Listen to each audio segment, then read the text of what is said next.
All right, everyone. Hey, happy Friday. Happy pre 4th of July day. I'm really happy to have on my friend Jamal Herring.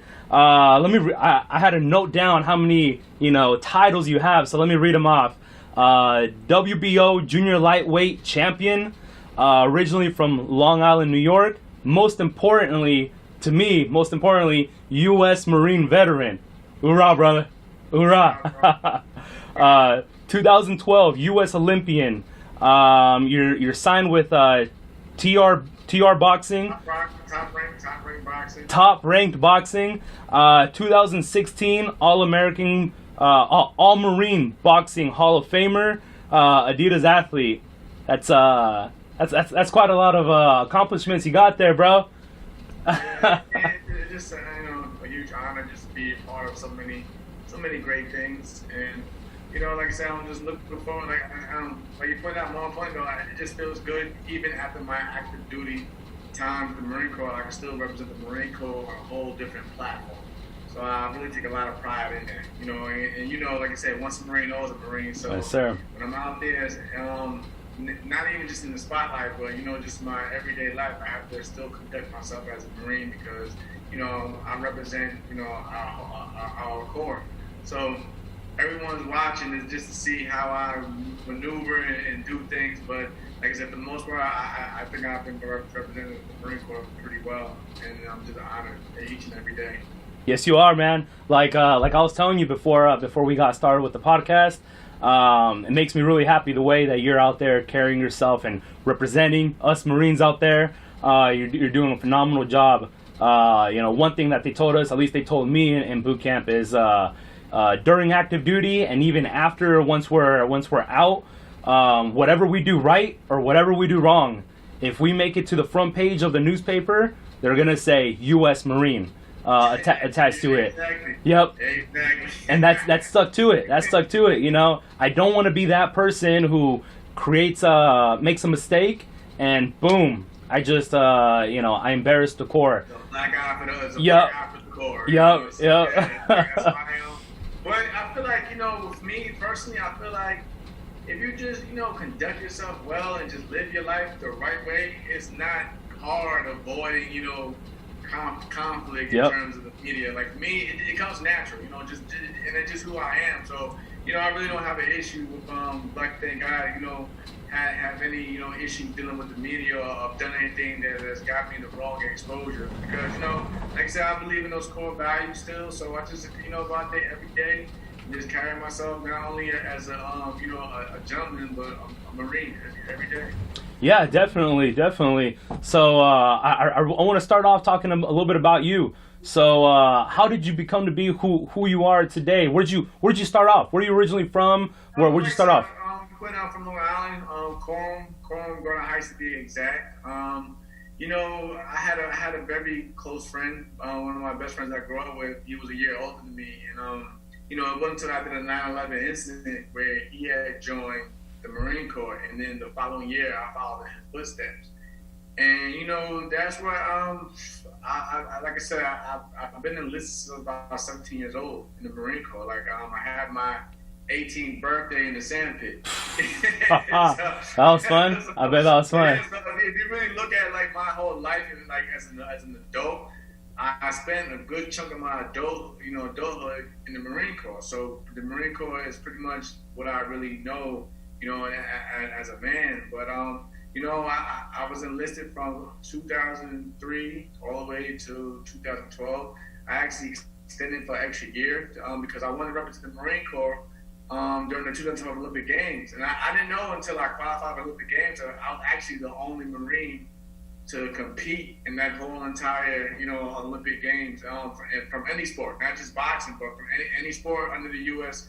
Olympic Committee. I was actually the only Marine to represent that year. And not only was I the only Marine, I was made the team captain because they felt more comfortable with a Marine leading the team. And even I was even put up to under the Olympic Committee as a vote to basically carry the flag out during the opening ceremony. I obviously didn't get that honor, but the fact that my name was put on the list was a huge accomplishment as well. And you know what I'm saying, like a lot of things that I have now, I actually, you know, give thanks and respect to the Marine Corps because, you know, the Marine Corps easily has done a lot for me, and you know, I've served 2 tours in Iraq as well, but you know, like I said, when I'm out there in the public eye, I'm always honest. Like I said, I did my 2 tours and I'm proud of it, but I always acknowledge the men and women who are still out there overseas or gone back overseas. You know, man, you know, guys have been overseas 5 times. Yep. As soon as they get back, they'll probably be home for maybe 3 months and they're right back out there. Yep. So, you know, I never was that guy that try to, you know, be something that I'm not by saying, oh, I did this, I did that. No, I stay truthful about my story, but I always acknowledge the ones that I serve with. I always acknowledge the men and women that I personally have lost over there overseas. And I think that's what, like, just all of those experiences that I've been through, it just makes me who you see today. I'm just, you know, you know, I feel blessed and honored just to, you know, get up in the morning and continue doing what I do, and I can still, you know, carry that Marine Corps banner everywhere that I go. Yeah, man. Hey, and 2 tours, that is way more than most people can say. So my hat's off to you, brother. You know, thank you for your service. You know, you were definitely right out there when things were pretty hot. So yeah, I was out there in Fallujah, you know, after this making the push. So man, you know how that goes. Man, but yeah, my hat's off to you. I think like those. I think it was definitely those times over there in the big sandbox, as you know, as we say, that, you know, I really appreciate everything that we have today here in our country. Even though right now our country's going through a lot of turmoil, but like when I got back, I was just happy to see grass. You know, I was happy to see proper plumbing. You know, I was actually you know, little things. I was happy just to even, like, drive up the street and just see buildings without, you know, chaos and, you know, broken off and just, you know, crumbles from, you know, just from all the, you know, the chaos that we was going through during that time. So it, like, for me, it was just the little things in life that I was just, you know, just appreciated more. And I'm still that way to this day. I am 100% the same way.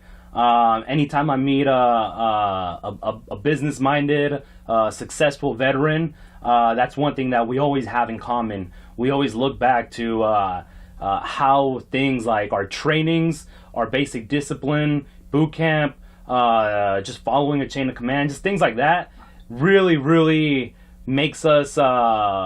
It changes our perspective. I honestly feel that it gives us an advantage over people who haven't gone through anything like that. It helps us out in whether we're in athletics, whether we're in business. I feel it definitely gives us an advantage. You know, just perspective. I feel like more and more people, we're very fortunate. You know, we even though right now in the country things are not the best.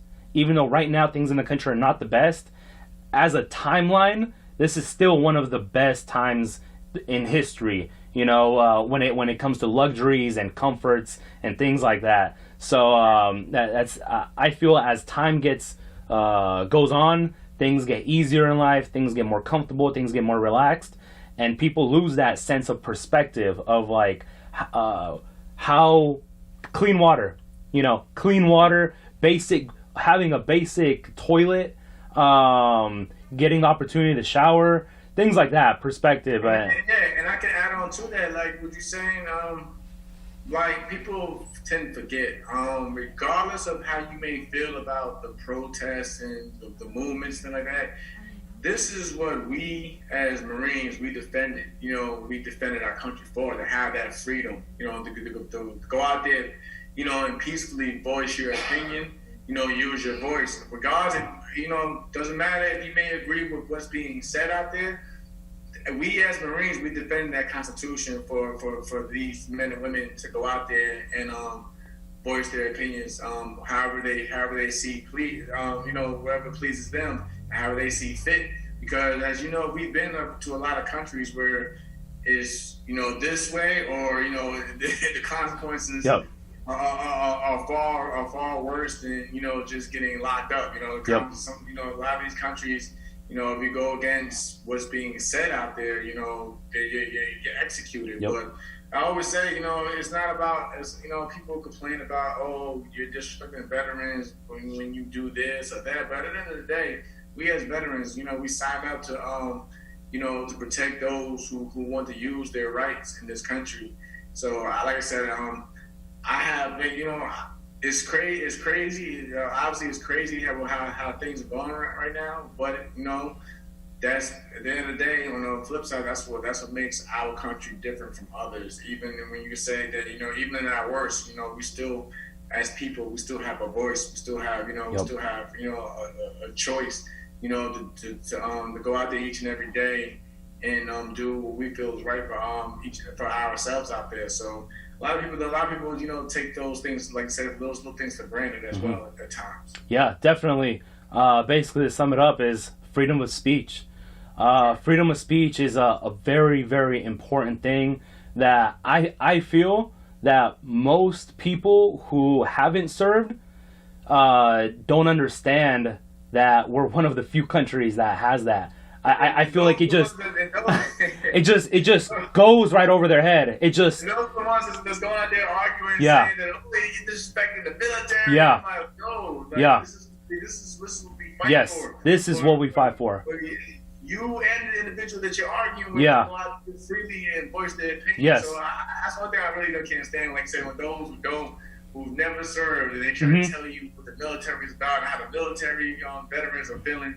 No, yeah. Like I said, it's your right. Yep. It's your right. It's your constitutional right. Yep. So, go out, like, as long as you're not, I'm all for it. As long as you're not out there, causing any harm or, and doing anything, crazy that potentially get someone else hurt as well. I'm all for it. Agree 100%. People try to tell you every day, like, oh, how veterans feel and what you're disrespecting. Like, listen, we knew what we signed up for, and like I said, we knew what the Constitution is about. So it's your God-given right to go out there and do as you see fit. Yeah.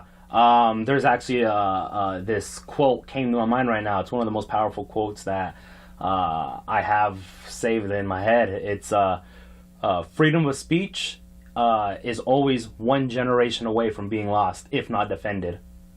Freedom of speech is always one generation away from being lost, if not defended. That's why I feel freedom of speech is so powerful, especially during these times. It doesn't, I can disagree with you 100% on whatever topic that you feel like discussing, but I support your fact of being able to talk about it, to just freedom of speech. I may agree, I may not agree, but that's the beautiful thing about this country. It's one of the few countries that you actually get to do that. And I feel if more people understood that alone would unite us together. Yeah. Oh yeah, we're definitely divided as you see. But but luckily I can say I have friends that I don't follow their beliefs. And things of that nature, but at the end of the day, I can still call them a friend. At the end of the day, because we can have our disagreements, but as long as we respect each other's opinions and speak like adults with some sense. You know what I'm saying? I'm all for it, because everyone's not going to agree with everyone's point of view, but you don't have to get disrespectful in the end to get your point of view across. Definitely, and that's one thing that I see what's going on in the world right now, and I realize the military is obviously not perfect. It's not a perfect world. It's not a utopia. But one thing that I did learn from it is that there can be people who have different political backgrounds. We had people who grew up in large cities, people who grew up in rural towns of a dozen people, just all meshed together, and somehow we ended up becoming friends and working together. And I feel that the reason why is because we learned this mindset of, I may not agree with you, but you're still my friend. We had that mentality. There's dozens of situations and times where I had friends. I remember we were in the barracks and we would get bored and we would start talking all kinds of politics and just like theology and things like that. and we would just share our thoughts, and we'd be like, man, I do not agree with you at all, but you're still my boy. And there's starting to become less and less of that in the country, which makes me miss sometimes that those days in the military when we were able to look at each other and be like, hey man, I may not agree with you, but you're still my friend. Your ideology is not who you are, you know. So what's with everything that's going on right now? I mean, just to kind of just jump right into it, I wanted to talk about, you know, your boxing career and things like that, but we'll get to that. You know, what's something that you feel, if you can just talk, if you can just, you know, be on every TV screen in the country and talk to our society, what's something that you feel that you would just want to say? I think pretty much we just covered it. Like I feel like, you know, if we can all just, you know, can sit down, you know, at the round table, and everyone, you know, get their point across without being told, you know, you're wrong or to shut up, or, you know, and that's the issue right there. Like you pointed out, like you just pointed out a few minutes ago. We're right now we're in a state of mind where we can't disagree with each other without, you know, without getting ugly, or you know, we have to pick a side, you know, and even though you may be on this side, you may not always fully agree with what's going on this side, but it's like we're in a situation where you got to pick a side now, or you're gonna, you know, do you is this or that. But like I said, we just need to get back to just basically having common sense and being and acting like adults, because it's like a lot of things you see now, because you can get a lot of our information obviously through social media these days, and most of you see is just ridiculous, you know, posting put out there, but it's being fueled to the masses nowadays. And like sometimes you don't always get the good story. You know, that's not what people want to see at times. People want to see the chaotic and the drama and things of that nature. But yeah, we definitely need to you know, fix ourselves and do it quickly, because it's gonna get worse before it gets better. They say, for sure. How can we not talk about COVID? So how has COVID affected you? How's it affected you? I'm just getting over COVID-19. Oh, you had it? Oh man! All right, tell us about that. How'd that go? Man. Like I said, 2020 has been a crazy year, but you know, like I didn't know. I honestly said I didn't know until I had it. Until my nutritionist, shout out to professional athletes, till she basically told me to go to the doctors, because I was having a lot of aches and pains, and I thought I was just regular hard work and training. I thought I was just being an athlete. I was still in fatigue, but you know, she takes her notes for each and every camp, and she realized that this is not how I normally feel during a certain part of camp. So when I went down to the doctors, I took the test, and the very next day they called me back saying that I had the virus and I had to quarantine. But luckily, thanks to her, as you always see when I'm on Instagram, I always got I'm always hydrating. Like definitely staying hydrated definitely helped fight the virus out, because I had broke the fever, so I was just sweating constantly. I was like crazy when I was going through, when my body was fighting off the virus. But luckily I didn't have to suffer through like dehydration or things like that. I didn't get the pneumonia. I just basically had the headache, the chills, the body aches, and the fatigue for the most part. But you know, I did what I had to do, and like I said, you wouldn't even know I even had it. No, man. But yeah, man, like it's real. It's definitely real. But you know, I lost people to the virus. You know, I got a best friend. She lost her mother to the virus. Oh man. People that said that the virus is not real, they're definitely far from telling the truth, because it's definitely real. But you gotta just go out there. You gotta just be careful out there. You gotta go out there and take care of yourself. Because what gets me upset is too many people are so worried about getting out there and enjoying the weather or the holidays, or they're trying to go on vacation, but they're not taking the right, precautions to take care of themselves. And as you see, the numbers are rising again. But man, it's definitely real out there. And I just, hope, that people take this as now as a wake-up call, because it made me just appreciate things, just getting up every day more, you know what I mean? Because like I said, I personally know people who are fighting it themselves, and they're taking for the worst, turns for the worst. So yeah, it's definitely real, bro. Oh man. So how long did you feel it for? Like I said, the normal 10 to 14 days. 10, 14 days. On the window. So yeah, but like I said, luckily I didn't get it. I didn't feel it as bad as others. Yeah. My body was going through in terms of aches, but I thought, that pain was just from, weight training, strength conditioning, and things like that. But I was really going through the whole battle with the virus. But like I said, I'm just grateful just to be here. Thank God.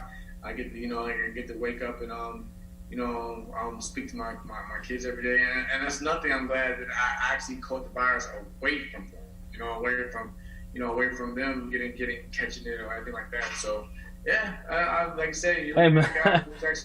Now you personally know has been through it, man. That's let me see. So, have you kind of made this public before that? Oh, yeah. Okay. I had to make it public because I actually would have fought last night on ESPN. Oh, okay. I had to make it public, and because I wouldn't be able to fight, obviously. So I had to make it public. I had to reach out to the top rank in ESPN and made it public. I spoke to ESPN about it about a week ago or so. But like I said, I've been making, doing the right things to get back to where I am today now, obviously. But yeah, definitely made it public, and I'm just glad that I'm recovering and getting back to my normal self again. Hey man, that's really good to hear. I didn't even know you had it, man. But I'm happy you kicked it and you're doing good. Obviously a lot of it has to do because you're an elite athlete and you take care of yourself, you eat well. For anybody who wants to prevent getting it or maybe fighting it, maybe listening to this and is fighting it, you got any advice for them?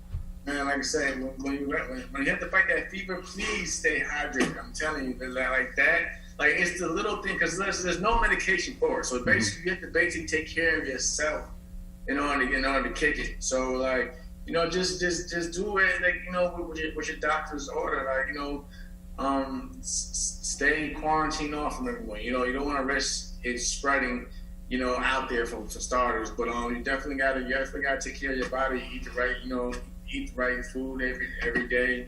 Always, drink plenty of fluids, obviously, and more importantly, just get the rest. You gotta get the proper rest. A lot of people, because like I said, for me, I thought I was out there just doing what I do normally every day, but it wasn't until I had to like literally just take a step back and just relax and take care of myself that I really started to feel myself getting better again.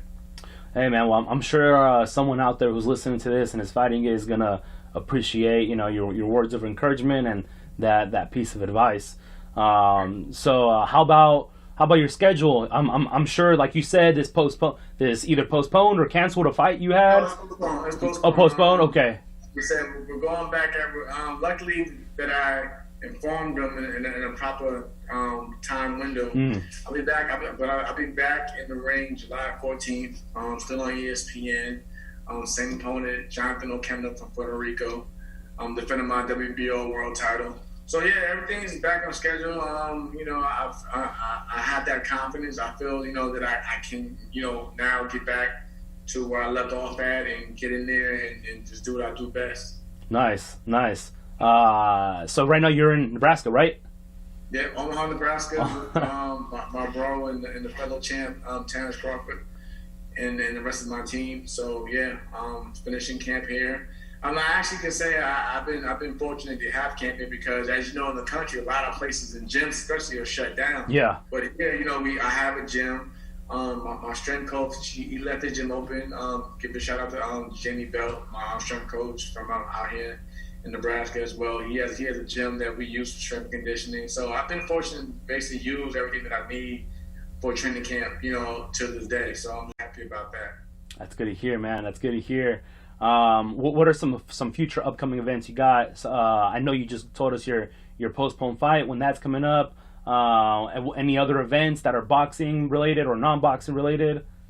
Right now, like I said, I think I've just been focusing on the fight, and plus, with the whole pandemic, things are kind of moving slow. But obviously, I would love to go back out there and visit more military bases, especially the Marine Corps bases. I'm always, I'm a Legion Marine, of course, yep. so they always want me to come back to Legion. But I know Pendleton there, wants to make a few visits as well. So hopefully when we get back to our normal way of living, I definitely will be out there more, because like I said, I still give that, love and respect back to the Marine Corps. So whenever they need me to make an appearance or do something, to help, lead the charge, I'm all for it. But right now we're just focusing on the fight.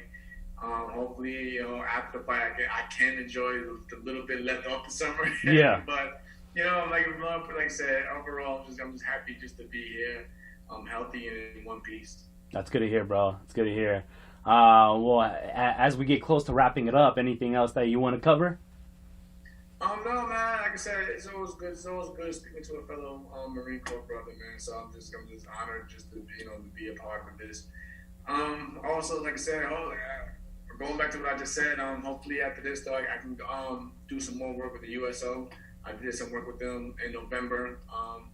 Hopefully we can get out there and just continue raising the morale of the troops out there, wherever they are, and just enjoy life one day at a time. Definitely.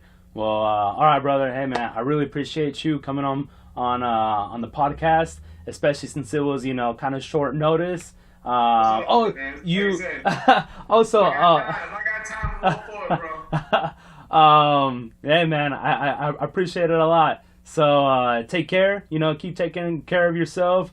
I'm looking forward to your fight, and I'm happy how you're out there representing us as Marines, brother. We're fine, bro. We're fine, man. All right, brother. All right. Take care.